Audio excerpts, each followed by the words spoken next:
After a 4-day dialogue with world political parties by China's Communist Party, what can the delegates take away from the meeting that will be relevant to their own experiences? And 3 Chinese projects have received the United Nations' highest environmental honor. What does this say about China's commitment to the environment? Welcome to The Point. Live from Beijing, I'm Li Chen.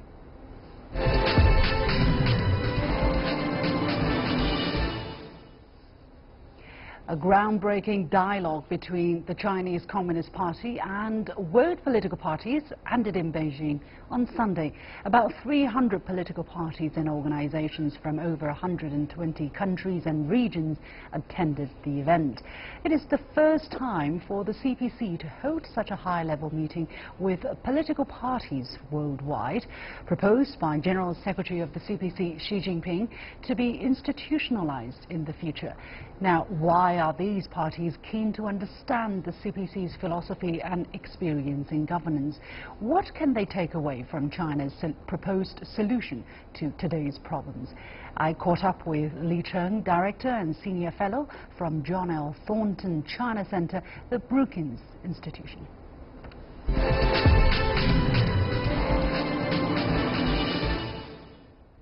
Professor Li, thank you very much for accepting our interview. First of all, why do you think this meeting is able to attract some 300 leaders of political parties and organizations from 120 countries and regions?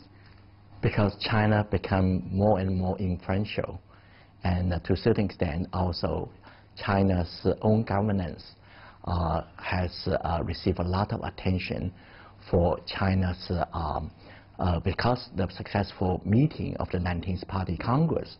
And China certainly tried to find its own way to promote political institutionalization.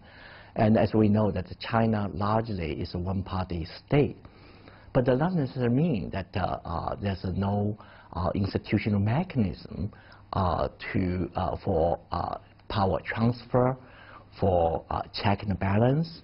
And particularly in the past 5 years, under the leadership of Xi Jinping, China launched a very strong anti-corruption campaign to arrest a lot of corrupt leaders and regain the public confidence. Now, all these developments are quite impressive. So it's not just for the political parties around the world. And China hosted some other meetings, G20, BRICS, One Belt, One Road. I mean, it's not just for pure political parties, 300, but also many countries, head of state come to China. Probably the most important event that over the past 2 years is President Xi Jinping's speech at Davos. And because this is international media, why they talk about China now move to the center stage of global affairs, and China's influence is on the rise. So that event about the party meetings is one of these events reflect China's growing influence, and also outside the world, whether it be parties or the states or NGOs or many interest groups, start to pay more attention to China's own development and China's political system and the Chinese Communist Party itself. You talk about China's rise of influence. Is that in the context of weakening or waning influence of Western political systems or Western political parties or ideologies? Well, certainly that not only outside the world have a lot of concern, and some people in the United States and also overseas talk about the American soft power is in decline. And of course, that the American scholarly community and policy community also reconsidering some of the flaws in the American political system and try to fix this problem. So that certainly gave Americans, myself as Chinese American, a sense of humbleness to look at that no political system is perfect. And for democracies, if you want to move forward, you should have more democratic practice. But also gave people in the United States look differently about the practice in many other countries. And so again, of course, that people in America, in the United States at the moment still think that the American system is reasonably good. But the important thing is certainly recent election, and also the fact that money politics show there's some very serious problems in U.S. system. Now also that it's quite remarkable, United States benefit from economic globalization, but you see a very strong anti-globalization from the current administration. That also further strengthens American influence in the international communities. Mm-hmm. Well, you talk about some of the problems the American political parties are faced with, but looking or zooming out, we're also seeing problems in Europe. For instance, the kind of struggle that we're seeing between the pro-Brexit and, you know, the Brexit camps and the rise of populism. So could you elaborate a little bit more on the common problems world's political parties are faced with at this particular moment, and some of China's experience, if not so-called model, but, you know, some of the ways we have tried that proved to be kind of working? Well, to a certain extent, the current problems in Europe and the United States reflect the pluralistic views in society, and especially on some sensitive issues on immigration, on refugees, on these countries' competitiveness in international economic communities, and also the grievance and by some of the conservative groups think that these countries go too far in terms of political rightness and etc. So we still do not know whether this is trend, but certainly this is like the adjustment from the conservative forces. But the things, the pendulum may come back at a certain point. But again, this reflects the deep social, economic, and political problems in the society. I'm not saying they cannot fix it, but certainly what happened in the past few years about the rise of populism, the rise of kind of anti-liberty or civil rights kind of sentiment in society, and Donald Trump's very conservative policy on immigration, on some minority issues, on the previous, the things that achieved by Democrat Party, all reflect this kind of conflict, the tensions in this society. To a certain extent, United States is very divided in terms of views and ideas, divided in terms of how to advance or about the civil rights movement, and how to achieve really American dream at the same time, try to be open up to foreigners, migrants. But at the moment, unfortunately, sounds like administration leading to the more conservative, more protectionist and path. What can Chinese Communist Party potentially show some of the possible way out to the problems you just mentioned? Well, I mean, China talk about inclusiveness. Of course, China certainly has its own challenges, as Chinese leaders said, that China itself has a lot of challenging issues, and particularly in 19th Party Congress, Xi Jinping talked about the unbalanced, inadequate.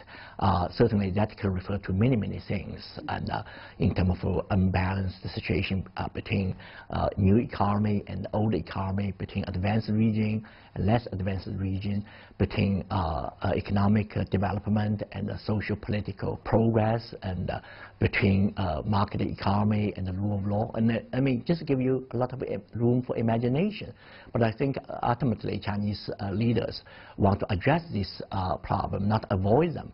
But also at the same time, at least talk about the inclusiveness. I think that China is at a different stage of development, and because the civil rights movement in the United States now reached a critical moment.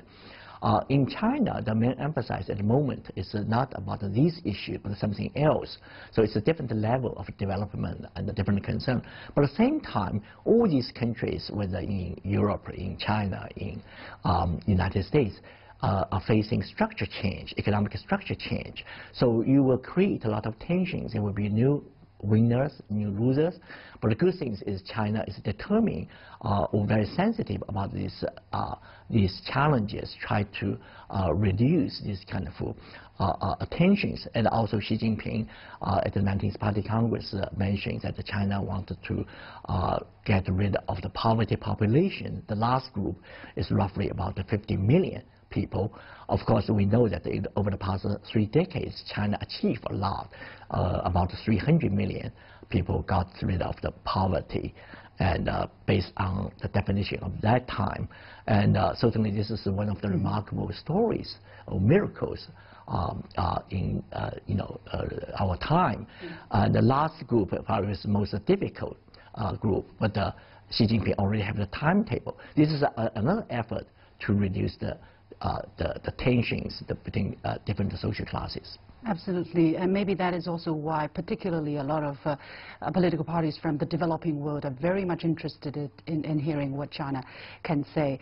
However, President Xi emphasized in his speech to this dialogue that China does not want to import any other country's model, and China does not aim to export the so-called China model. Why do you think he needed to stress this point, and what's the importance? Well, there's some misunderstandings in the outside world, especially in the West or United States.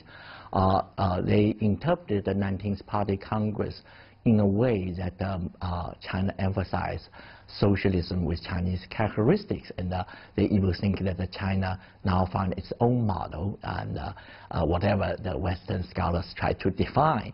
And but I have a different interpretation compared with my colleagues. I always argue that rule of law is not China's tradition, which is emphasized in 19th Party Congress. Does not mean that China wants to resist, the foreign influences, and but rather to embrace the good things, the merits, the valuable things from outside the world, including from the West. But at the same time, Marxism came from the West. Absolutely, absolutely. So that is more to do with the Western interpretation. They interpreted the 19th Party Congress reflect China's determination to export China model. I did not see that language. So I'm very happy that President Xi Jinping used this occasion to clarify. He said that you cannot find a more clearer language like what Xi Jinping did, talk about that China has no intention to export a China model. And actually this has been consistent. China always say that each country has its own unique social, political, historical, cultural background, and each country's development should be different. I think that view actually could be well received in the international community, including the West, because after all, diversity, respect the diversity, pluralism is part of the so-called Western value. I think it's a universal value in that regard. So certainly China has the point to emphasize.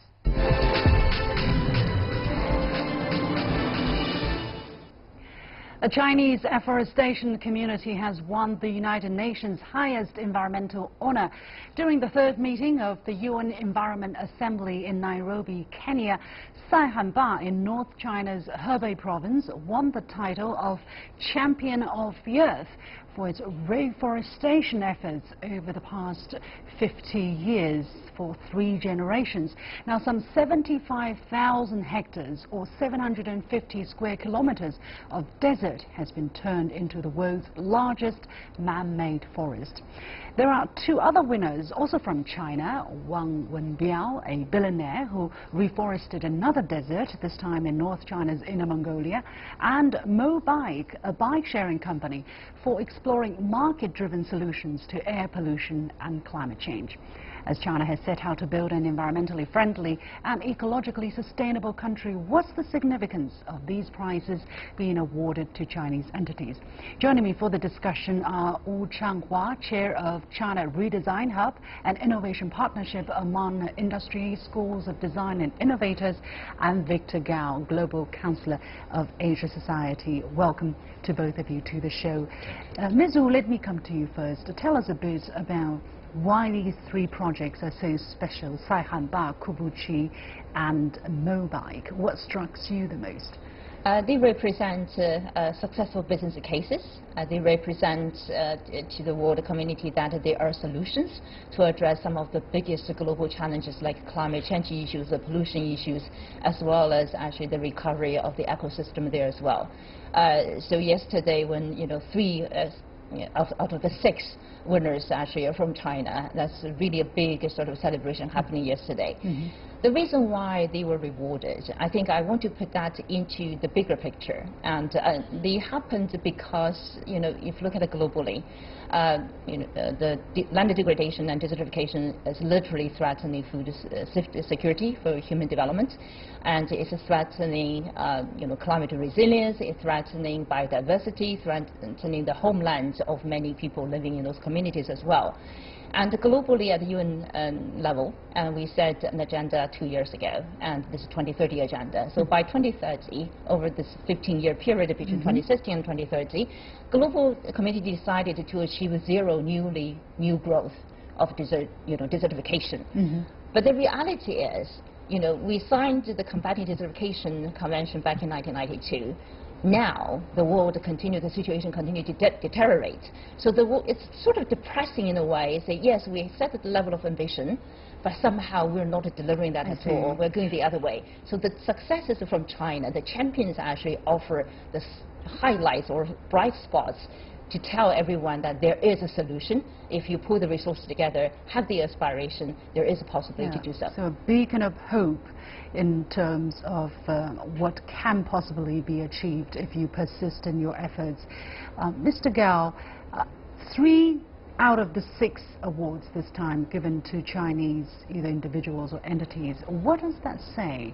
That's quite significant, I mean. I think, first of all, these 3 prizes are the highest honor in environmental protection in the world. And so it's very first time, right, for China to make such achievement. Exactly. So I think it gives the highest level of recognition to these 3 institutions or individuals for their outstanding achievements, and we congratulate them for receiving these highest honors. Secondly, I think the fact that all these 3 are from China also indicates that China as a country and the Chinese nation as a nation are also committed to doing the right thing in terms of environmental protection, and also coming up with innovative ways of doing things in a better way to less pollution and improve the environmental protection. And I think even though 2 of the 3 situations involve afforestation and fight against desertification,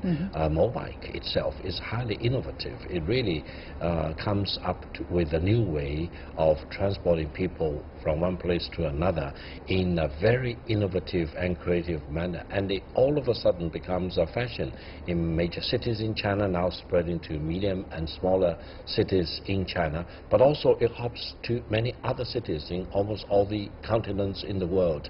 And it demonstrates that the Chinese people, through innovation and creativity and entrepreneurship, can make contribution to this global effort of protecting environment. And this also gives encouragement to all the other people here in China, so that we can do the right thing, we can come up with our own contribution to the world. Yeah. Well, my impression is it has been quite frustrating, right? When we talk about air pollution, everybody was very angry sometimes, at least frustrated. But actually, when everybody does a little bit, just by riding, a few times a week bicycle, you can make a big change. I think that is also something very significant here.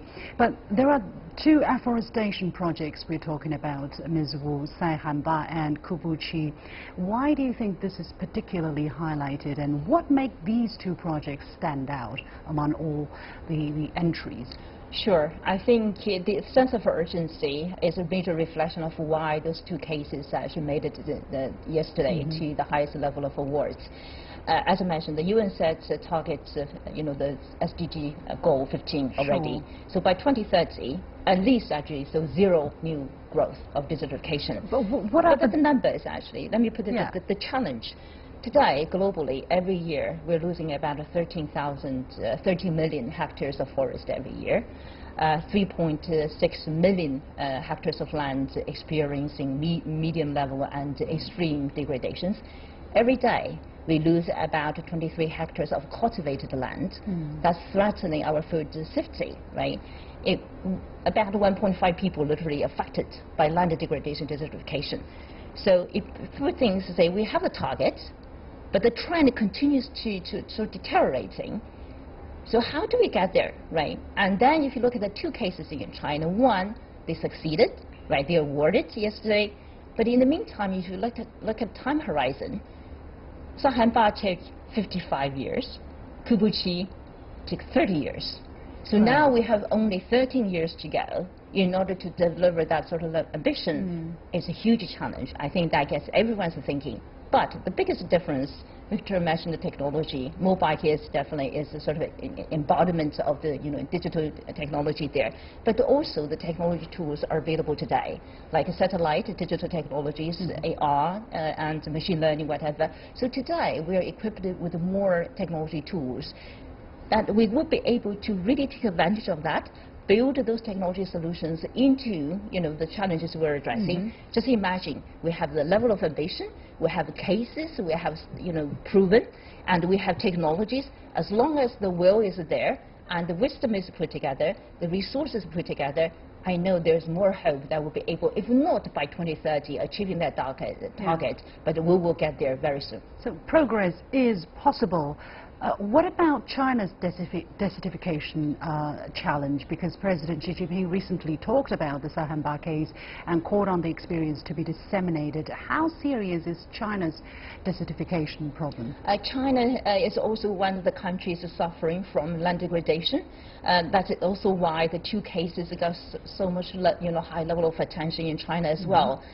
I think part of the challenge is, the situation is challenging. Everyone is looking for a solution, but then where is the model? Everyone is looking for the model that works, particularly with the business model. Who should pay the bill? Where does the money come from? Who should take on responsibilities, whatever? Somehow, through different angles, the two cases made the point that there is a model. The government, the business, society coming together, every individual, even some sacrifices, actually. If you look at the 3-generation sacrifice in Saihanba, the case itself, it takes a lot of perseverance and sacrifices, commitment. But somehow, by putting everything together, they made that happen. And that's probably the biggest celebration we need to learn from. This is very interesting. You talked about the model. However, you also used the word somehow. So it still needs to be looked closely. We need to address the puzzle, actually, somehow. Yeah. We need to find out exactly what made it work. Dr. Gao, why do you think Saihanba worked? Why do you think Kubuchi worked? I think in China we have a saying, you need to spend 10 years to grow a single tree.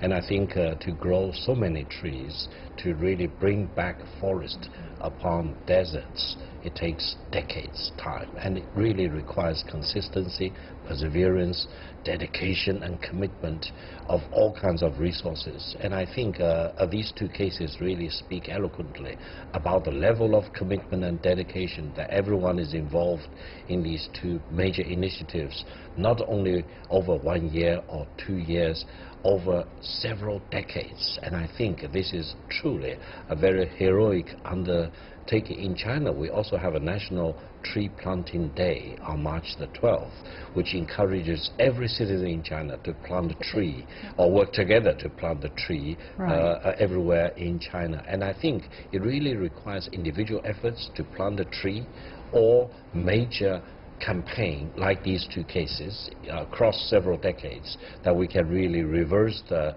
tide and turn deserts back into forests. Let me add, actually. So the two cases are unique, different there as well. They share some commonality. If you look at the Saihanba, the case itself, it's pretty much government-driven. It's a state-owned forest farm.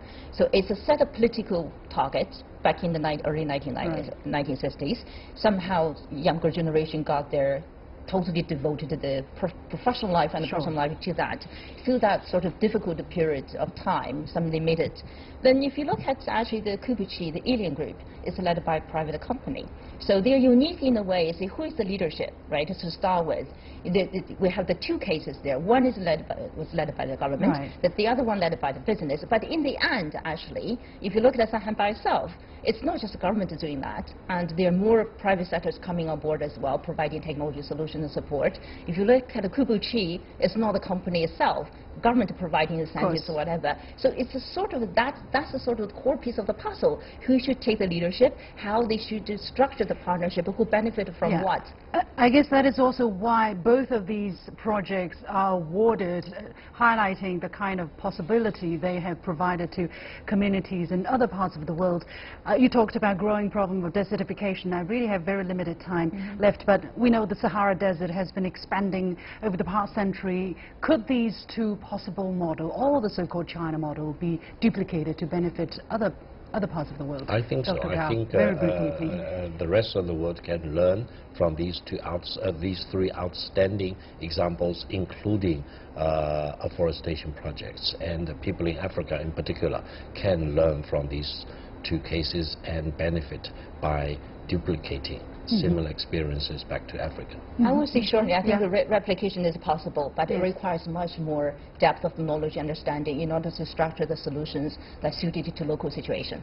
Indeed. Yes. Indeed. Very big topic. Unfortunately, we have to leave it there. Many thanks to both of you, Wu Changhua, Chair of the China Redesign Hub, and Victor Gao, Global Councillor of Asia Society. And that is it for this edition of The Point with me, Liu Xin. Thank you for watching. Follow us on Facebook or Twitter using the handle The Point with LX. Download the application called CGTN Live to watch the show on your mobile devices, or go to YouTube and look for CGTN The Point.